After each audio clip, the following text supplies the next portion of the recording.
আচ্ছা, আমি যেই মাছের কাঁটাটা বাছতেছি আপনারা কি এই মাছটা চিনতে পারছেন?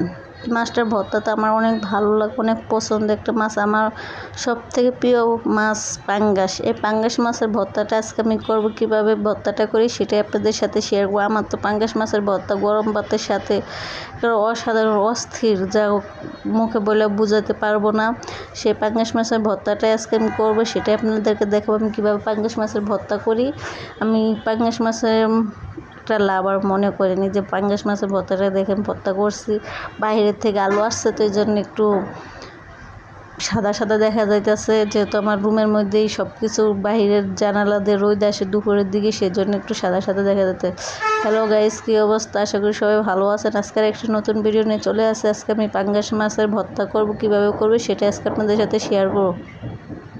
তো প্রথমে আমি চুলাটা জ্বালিয়ে কড়াইটা বসিয়ে নিয়েছি, বড়ে এসে নিয়ে পরিমাণ মতো তেল দিয়ে তেলগুলো ভালো করে গরম করে পাঙ্গাস মাছের মধ্যে হলুদ গুঁড়া, মরিচ গুঁড়া, লবণ সব কিছু পরিমাণ মতো দিয়ে ভালো করে মিক্স করে নিয়ে এখন আমি মাছগুলো ভেজে নিতেছি। তো এক পিঠ দেখেন আমার ভাজা হয়ে গেছে। তো কড়াইটা না এরকম হয়ে গেছে কেন জানি না, যে মাছ ভাজতে গেলে ভেঙে যায়, জানি না এরকম কেন হয়। লবণ বেশি হয় না লবণ কম হয় না কোনো সমস্যার কারণে, না কড়াইয়ের সমস্যার কারণে আমি বুঝতে পারি না। কারণ আমি তো এগুলো এই যে আমার তো কড়াইগুলো সবগুলো এরকম দেখেনি আপনারা, আমি যে ভিডিও করি কড়াইগুলো আমার সবগুলো এরকম, তো আমি সবগুলোতেই রান্না বান্না করি, কিন্তু কেন ইদারিং কেন জানি মাছ উঠতে চায় না, অনেক কষ্ট হয়ে যায়। আমার মতো কি আপনাদের সাথে এরকমটা হয়?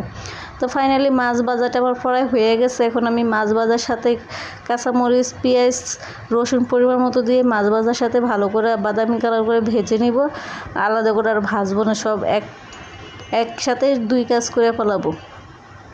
এখন আমার মাছ ভাজাটা প্রায় হয়ে গেছে, পেঁয়াজ ভাজাগুলো হয়ে গেছে। এখন আমি মাছ ভাজাগুলো নামিয়ে নিব একটু ভালো করে লাড়াচাড়া দিয়ে, যে দেখেন কত সুন্দর করে ভাজাভাজি হয়ে গেছে। এখন লাড়তেছে, এখন আর মাছ ভাঙতেছে না, যখন একটু উল্টাইতে যায় তখনই ভেঙে যায়। তো ফাইনালি এখন আমার মাছ ভাজা হয়ে গেছে, আমি মাছ ভাজাগুলো নামিয়ে নিচ্ছি। এখন আমি মরিচগুলো বাইছে নিতেছি, ভালো করে আগে চটকাইয়ে নিয়ে পরে ভর্তাটা করব। তো পাঙ্গাস মাছটা আমি বেছে নিতেছি। আপনারা ভাববেন যে পাঙ্গাস মাছ আবার বাছার কী আছে, পাঙ্গাস মাছের কি কাটা আছে? হ্যাঁ আছে, পাঙ্গাস মাছের পিঠের উপর একটা শক্ত কাটা আছে, সে কাটাটা বেছে নিতে হবে। যদি হাতের মধ্যে বিন্দা যায় তাহলে তো আমার অবস্থা খারাপ হয়ে যাবে।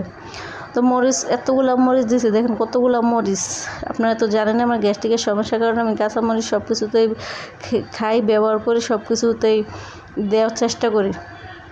মরিচগুলো এতগুলো নিয়েছি, ফাইনালি মরিচগুলোর একটুকু ঝাল ছিল না। এত কী বলবো, একটু মজা করে ভর্তা করতে চাইছে, কিন্তু ঝালের কারণে অতটা মজা হয় নাই। তারপর অনেক মজা হয়েছে, যেহেতু ঝাল কম হয়েছে ভর্তার মধ্যে। একটু জানেনই ঝাল না হলে ভালো লাগে না, যারা স্পাইসি লাভার তারাই বুঝবেন যে ঝাল না হলে কোনো কিছুতে মজা লাগে না। আমি তো ঝালের অনেক পাগল, কিন্তু আমি গ্যাস্ট্রিকের সমস্যার কারণে খেতে পারি না। তারপর আমি যতটুকু পারি অতটুকু ঝাল দেওয়ার চেষ্টা করি, কারণ ঝাল না হলে আমার কোনো কিছুই ভালো লাগে না।